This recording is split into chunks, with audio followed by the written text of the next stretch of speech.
우리 새해를 시작하면서 일에 착수하라 그런 제목을 달아봤습니다. 일에 착수하라. 풍세를 살펴보는 자, 또 구름만 바라보는 자. 오늘 말씀에 그런 표현이 나옵니다. 바른 성경에 보면 4절 말씀이 이렇게 번역을 했어요. 바람을 관측하는 자는 파종하지 않을 것이며 구름을 바라보는 자는 추수하지 않을 것이다. 이 바람, 이 풍세라는 것은 이제 바람인데요. 이 루아흐, 바람, 눈에 보이지 않죠. 또 수시로 변하기 때문에 바람이 어디서 어떻게 부는지 아무도 모릅니다. 구름 또한 마찬가지예요. 구름은 항상 변하고 흘러가죠. 이런 변화하고 알 수 없는 것들을 바라보면서 언제 저런 것이 나에게 좋은 기회를 줄까 이렇게 생각한다면 그건 큰 오산인 것입니다. 풍세를 살펴보는 자, 구름만 바라보는 자는 항상 구경만 하는 자라 그런 뜻이에요. 무슨 일을 시작하지 않고 생각만 하는, 행동에 옮기지 않고 항상 좋은 조건이나 환경이 다가오기를 바라는 그런 모습이죠. 내게 좋은 때는 언제일까? 나에게 최적의 환경은 언제일까? 이런 생각하면서 항상 생각하고 그림만 그리는 것이죠. 실제로 착수는 안 하는 거죠. 그래서 이런 사람들은 파종하지 못한다. 그리고 파종하지 않기 때문에 또 거둘 수도 없다. 파종이라는 건 무슨 일을 시작하는 것이죠. 착수하는 거예요. 시작하지 않는데 결과물이 나오지는 않습니다. 무슨 일이든지 착수해야 결과물이 나와요. 제가 그 연말에 하나님 주신 말씀이 거기 곧 너희 하나님 여호와 앞에서 먹고 너희 하나님 여호와께서 너희의 손으로 수고한 일에 복 주심으로 말미암아 너희와 너희의 가족이 즐거워할지니라. 이런 말씀이 저에게 주어졌습니다.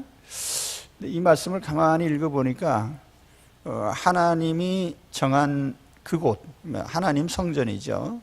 오늘날 말하면 교회예요.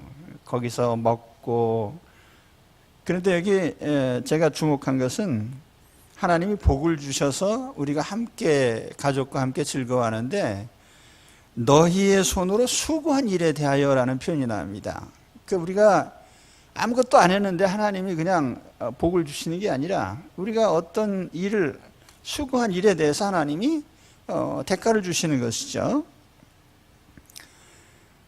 우리가 1월이 됐기 때문에 무언가 시작해야 되지 않는가 그런 생각을 합니다. 또 당연히 그렇죠. 왜냐하면 시작하지 않으면 아무 결과가 없으니까. 성경에는 비생산적인 걸 하나님이 원하지 않으셔요. 그러니까 마태복음 25장에 보면 달란트의 비유가 나오는데 한 달란트 받은 사람은 자기 받은 것을 땅에다 묻어뒀어요. 아무것도 생산적인 일을 안 한 거예요. 근데 우리 하나님은 그런 걸 아주 싫어하시는 거죠. 하나님이 주신 우리의 인생을 통해서 하나님은 창조적인 일을 하시는 분인데 우리가 아무것도 안 한단 말이죠. 하나님이 그러라고 우리 인생을 주신 게 아니거든요. 그래서 파종을 해야 되는데 이 파종이라는 것은 무슨 일이든지 시작하고 착수하라는 것인데 물론 그것이 거창한 일일 수도 있고 또 사소한 일일 수도 있어요. 우리가 하던 일일 수도 있고 또 새로운 일일 수도 있습니다. 그것이 대단한 머리를 많이 써야 되는 일일 수도 있지만 또 그렇지 않은 일일 수도 있어요. 예를 들면 우리가 새해에는 표정을 한번 바꿔봐야 되겠다. 새해에는 인사를 누구에게든지 인사를 잘해야 되겠다. 새해에는 보다 더 긍정적인 생각으로 살아야 되겠다. 어떤 삶의 사소한 일에서부터 일단 실행에 옮기는 거예요. 그래서 그 일을 시작할 때에 그러면 우리가 어떤 일을 시작하면 하나님께서 어떻게 응답을 하십니까? 내가 시작한 일을 하나님이 성취하시는 거예요. 바람을 바로 보는 자요. 바람의 길이 있어요. 하나님은 기상도를 만드는 분이에요. 바람이 어떻게 불죠? 고기압에서 저기압으로 불어요. 그런데 그런 기상 변화를 만드시고 또 그렇게 하신 분은 하나님이에요. 분명한 사실은 뭐냐면 바람은 불고 바람은 힘이 있다는 거죠. 구름이 흘러가요? 아무 일도 안 하는 게 아니라 구름은 분명히 있고 그 구름을 통해서 하나님 비를 내리시는 거예요. 그냥 아무 일도 안 하고 흘러가는 것 같은데요.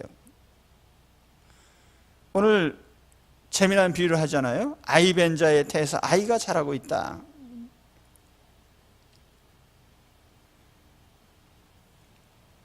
아이가 자라려면 결혼해야 될 거 아니에요. 결혼도 안 했는데 아이가 어떻게 나와요? 그러니까 젊은 청년들은 결혼을 해야 돼요. 그죠? 예. 근데 요즘 젊은이들이 근심하는 게 뭐냐면 어떻게 감당하지? 그 일은 하나님이 도와주실 일이고 하나님이 하신 일 중에 하나예요.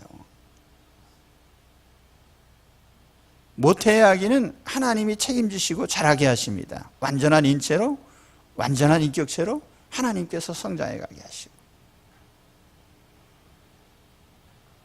근데 젊은이들이 행복을 추구하기 위해서 결혼 안 한다는 게 난 이해가 안 돼요.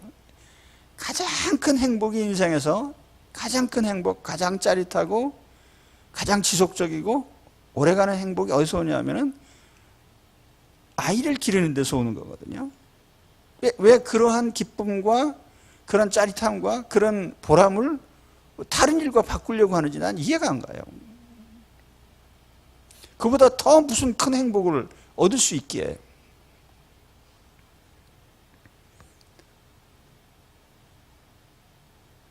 하나님이 성취하시는 일을 사람은 몰라요. 하나님이 어떤 기상도를 만드시는지 어떤 아이를 키우시는지 사람이 몰라요. 그런데 중요한 것은 시작해야 일이 된다는 거죠. 시작해야. 금년에 내 가정이 어떻게 나가는지, 자녀들을 하나님이 어떻게 키워주실는지, 그건 하나님께서 성취하시는 거예요. 내 비즈니스가 어떻게 진행되는지 하나님이 성취해 주실 겁니다. 내가 부딪힌 당면 과제가 어떻게 해결되고 진행될 것인지 이것도 하나님이 성취해 주실 겁니다. 중요한 것은 내가 하던 일이든 새로운 일이든 그 일을 계속 착수하고 진행하는 거죠. 하나님은 예레미야 33장 2절에 보니까 이 일을 행하시는 여호와, 그것을 만들어 성취하시는 여호와, 그의 이름을 여호와라 하는 이가 이와 같이 이르시도다. 너는 내게 부르짖으라. 내가 내게 응답하겠고 내가 알지 못하는 크고 은밀한 일을 내게 보이리라. 근데 우리 하나님이 일을 행하시는 여호와시고 그 일을 만들고 성취하시는 여호와라 이렇게 말씀했어요. 하나님은 일하시는 분이에요. 우리가 뭐 안식일 그래서 아무것도 안 한다고 자랑하는 사람들인데 예수님께서 내 아버지께서 일하시니 나도 일한다 그런 말씀하셨어요. 안식일에, 주일날에도 심장은 뛰고 주일날에도 피는 흐르고 주일날에도 하나님은 우리에게 인체를 통해서 생명 유지를 위해서 수많은 일을 하나님이 하게 하시고요. 하나님이 지구가 공전을 하고 자전을 하고 계절이 변하고 하나님은 계속 지금도 자연 만물과 이 모든 것을 움직이고 계셔요. 하나님은 아주 액티브하신 분이에요. 일하시는 분이에요. 그러므로 시작은 내가 하지만 성취는 하나님이 하신다는 것을 잊지 마시기 바랍니다. 그래서 우리 그리스도인들은 용기를 가지고 시작하는 거예요. 일을 시작하라. 아침에도 씨를 뿌리고 저녁에도 손을 놓지 말라는데, 아침이라고 하는 게 비유적으로 보면 인생의 젊은 시절이죠. 아침에 해당하는 시기, 유년기, 소년기, 젊은 시절, 그때에도 씨를 뿌리고 저녁에도 손을 놓지 마라. 또는 우리 연초에도, 연말에도 하다가 그만두지 말고 계속 하라는 것이죠.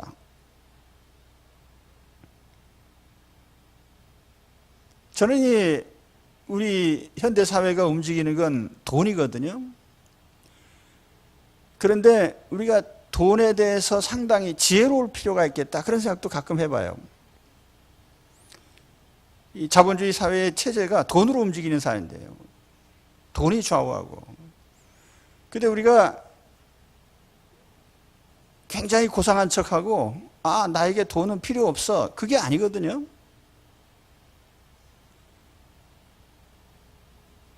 우리가 먹을 게 없으면 죽잖아요. 그러니까 주기도문에도 보면 일용할 양식을 달라고, 우리를 위한 기도 제목 1호가 먹고 사는 거예요. 그러니까 하나님께 기도해야죠.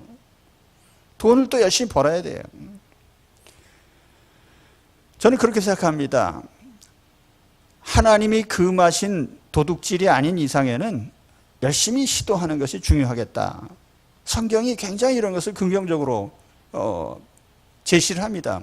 예를 들면 요셉이 애굽의 총리가 됐을 때 하나님께서 환상을 보여주셨어요. 바로의 꿈을 통해서 7년 동안 풍년이 들고 7년 동안 흉년이 올 거다.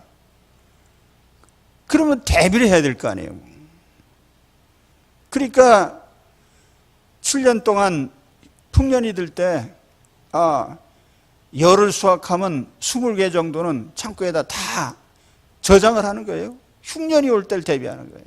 주변 사람들이 다 굶어 죽어도 애굽엔 풍성해요. 또 야곱이 20년 동안 품삯을 못 받았습니다. 근데 우리가 야곱이 복받은 과정도 깊이 살펴볼 필요가 있어요. 야곱이 20년 동안 품삯을 못 받고, 그래서 이 집에 더러워서 일 못하겠네 그러고 도망간 게 아니고, 그래도 미련하게 거기 붙어서 계속 일을 한 거예요. 품삯 못 받아 10번씩이나 쏟고 그래도 계속 열심히 일을 했어요. 그러니까 나중에 하나님이 내가 너한테 부자 되는 방법 가르쳐 줄게. 그 하나님 보여주신 게 뭐죠? 하얀 양떼 가운데 얼룩 있고 점 있고 이런 것들이 막 나오는. 그래서 그가 그런 하나님의 계시를 받아서 하얀 양떼를 가지고 가서 얼룩 있는 양, 점 있는 양이 나오기를 기다리고 있는 거죠. 근데 제가 말씀드리고 싶은 것은, 야곱이 그런 하나님의 계시를 받았음에도 불구하고 야곱은 또 인간적인 수고를 하는 거예요. 신풍나무까지 무슨 나무까지 갔다가, 버드나무까지 갔다가 새끼 배는 양떼 앞에다가 어른거리게 하고, 그걸 양떼가 물 먹을 때 갖다가 보여주고, 이런 수고를 왜 하느냐 말이죠. 근데 우리가 하나님 앞에서 그런 수고가 필요하다.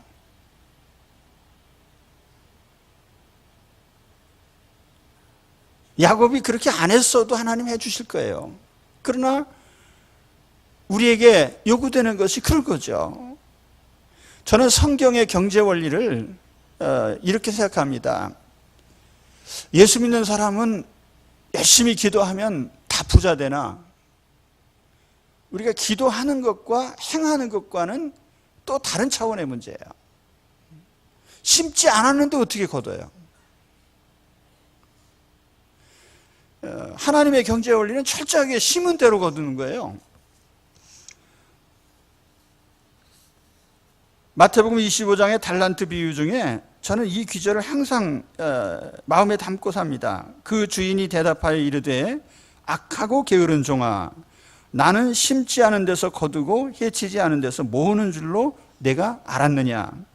그러면 내가 마땅히 내 돈을 취리하는 자, 다시 말하면 이자 받는 사람들에게 맡겼다가 내가 돌아와서 내 원금과 이자를 받게 하였을 것이니라 하고 그에게서 그 한 달란트를 빼앗아 10달란트 가진 자에게 주라. 무릇 있는 자는 받아 풍족하게 되고 없는 자는 그 있는 것까지 빼앗기리라. 여기에 우리 하나님의 경제 원리가 다 나옵니다. 첫째는 심은 데서 건다는 거예요. 심지 않은 데서는 수익이 없다는 거죠. 왜 세상 말로 하면 투자 없는데 무슨 수익이 있겠느냐 그 말이겠죠. 일하지 않은데 무슨 대가가 나오겠느냐. 뿌리지 않고 거두려고 하는 건 도둑놈이죠. 그러니까 세상 사기꾼 도둑놈이 다 자기가 사실 제가 사기꾼도요 노력은 많이 해요. 어떻게 하면 들키지 않고 남을 속일까 해가지고. 도둑놈도 그 남의 집 담 넘어가는 게 얼마나 힘들어 이게. 생각해보면 직업 바꿔야 돼. 도둑놈도 그 힘든 거 들켰다가 잘못 두들겨 맞을 수도 있고, 예? 잘못하면 붙잡혀서 감옥살이 할 수도 있겠는데 그 힘든 일인데, 같은 힘든 일이지만 하나님이 허락한 게 있거든요. 심은 데서 거둔다고 하는 경제원리 1호입니다. 이게. 또 한 가지 뭐냐면 내가 못하면 남의 손이라도 빌리라는 거예요. 그 예수님이 뭐라고 그랬죠? 네가 못할 것 같으면 저 이자 받는 사람한테 줘가지고 원금과 이자라도 늘려놔야 될 거 아니냐. 이게 주님의 마인드거든요. 근데 예수 믿는 사람들이 이런 경제 원리를 생각을 안 하고 말이죠. 하나님은 그냥 막 불려주시는 분이야. 이런 잘못된 생각을 한단 말이에요. 일확천금이나 기대하고요. 뿌리지 않은 데서 거두려고 하는. 그리고 또 한 가지 경제 원리가 뭐냐면은 수익을 내지 못하는 사람 건 뺏어라 이거예요. 한 달란트 어떻게 됐죠? 도로 뺏었어요. 이거 세상 경제 원리 똑같이 적용되는 거 아니에요. 수익성 없는데 절대로 투자하지 않아요. 하나님께서 우리를 통해서 어떤 일을 하실 때 하나님께 수익이 없는데 일 계속 시킬 것 같습니까? 또 한 가지 뭐냐면은 10달란트 받은 사람한테 주라는 거예요. 이거 어떻게 보면 빈익빈 부익부죠. 잘하는 사람에게 더 줘라 이거예요. 그죠? 이거 마음에 담아 두셔야 돼요. 하나님이 심지 않은 데서는 안 거두신다. 내가 못하면 남의 손이라도 빌려라. 남이라도 이익 보게 해라. 수익을 내지 못하면 빼앗아라. 더 잘 버는 사람한테 줘라.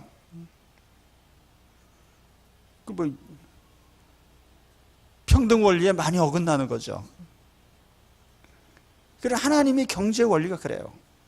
자, 이걸 영적인 면에서도 동일하게 적용됩니다. 하나님 우리에게 은사를 주셨는데 은사를 영혼의 유익에 사용해야 그 은사가 빚을 내는 거예요. 방언의 은사 왜 주셨어요? 기도하라고 주신 거예요. 기도인데 내 기도도 하지만 다른 사람들을 위해서 기도하라고 주신 거예요. 그리고 그 기도 은사 안 쓰면 어떻게 되죠? 하나님 도로 가져가셔요.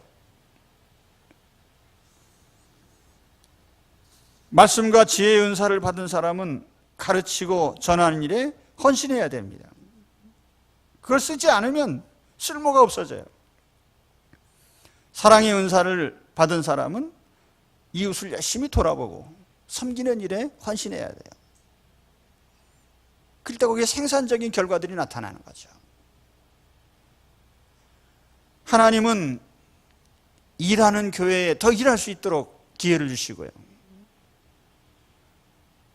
아무것도 하지 않으면 아무것도 안 주시는 거예요. 그러니까 우리가 뭐든지 해야 돼요, 자꾸. 제가 전에 그런 생각을 했습니다. 목회란 뭐냐? 일을 버리는 거다. 일을 버리면 누가 하느냐? 다 성취하는 거 하나님이 하시는데 동원되는 건 교인들이에요. 그래서 우리는 항상 그러나 무슨 일인가 버려야 일이 된다는 거예요. 아무것도 안 하면 안 되는 거죠.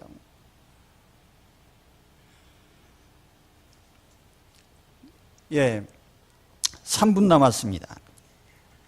자, 30분. 여러분, 말씀에 이해가 되십니까? 아무것도 안 하면 아무것도 안 나와요. 시작해야 돼, 뭔가. 큰 일이든 작은 일이든 하던 일이든 뭐 새로운 일이든 간에 사소한 일이든 간에 시작하시기 바랍니다. 저는 그래서 하나님이 제게 이런 말씀을 주실 때에 저는 어떤 결심을 했냐면 내 주변에 있는 거 여기 너희 하나님 여호와 앞에서 그랬거든요. 그렇게 너희 가족과 함께, 나의 가족은 우리 교인들이고요.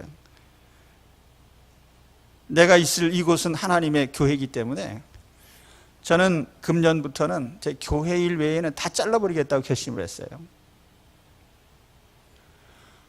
하나님께서 아마 이루어 주실 겁니다.